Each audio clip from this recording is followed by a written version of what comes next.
कानपुर में एक परिवार से 29 लोगों का पता नहीं चला तो दिल्ली के मयूर विहार का एक परिवार आज तक अपनों का इंतजार कर रहा है।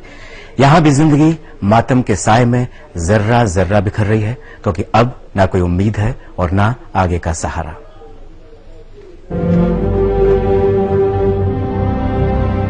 यह है दिल्ली के मयूर विहार का नौटियाल परिवार।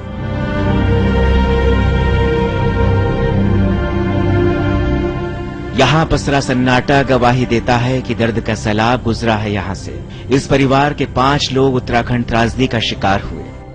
कुछ समझ नहीं आ रहा था और जब हम कहीं इधर उधर जा रहे तो इतनी बॉडियां पड़ी हुई थी कि एम्बुलेंस जो कहते हैं नंबर जो काउंट ही नहीं कर सकते हैं कि इतनी बॉडियां थी।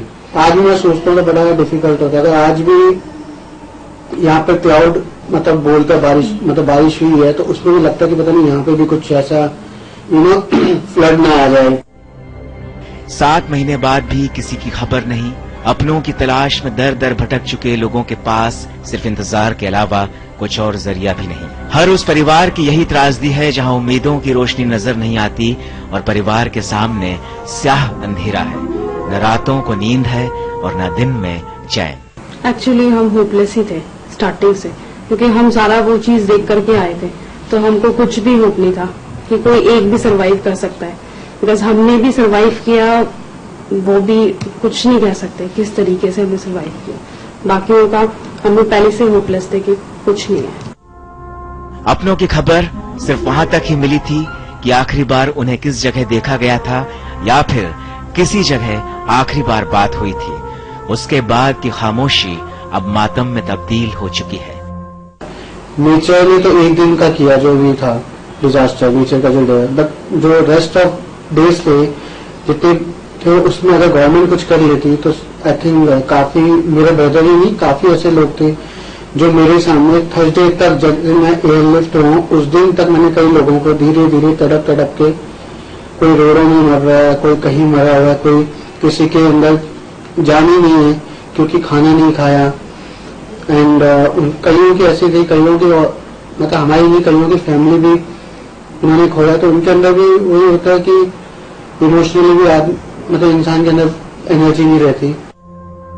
किसी के 10 लोग तो किसी के 20 लोग तो किसी के 5 लोग। मातम हर घर से गुजरा है बेहद खामोशी के साथ कि अब जिंदगी भी अपनी नहीं लगती। हमारे लाइफ का डेली रूटीन ही चेंज हो गया है।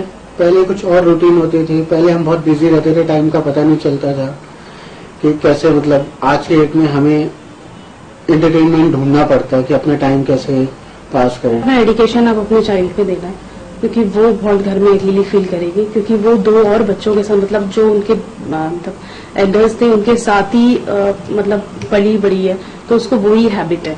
वो आज भी मिस करती है। आज भी वो हर दिन सुबह से लेकर शाम तक उन सबको याद करेगी, 5 को।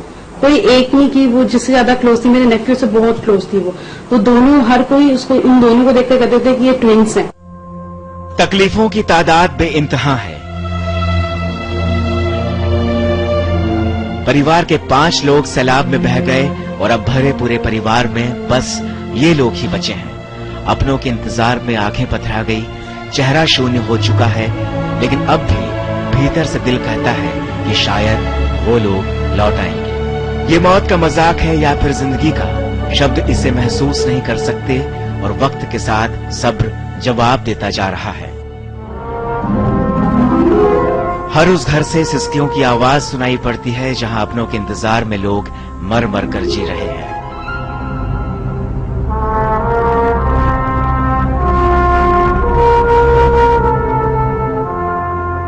अब जब सब कुछ मिट चुका है तो सवाल सामने है कि नई जिंदगी की शुरुआत किस भरोसे और कैसे की जाए। समय के लिए रश्मि कुमार के साथ ब्यूरो रिपोर्ट।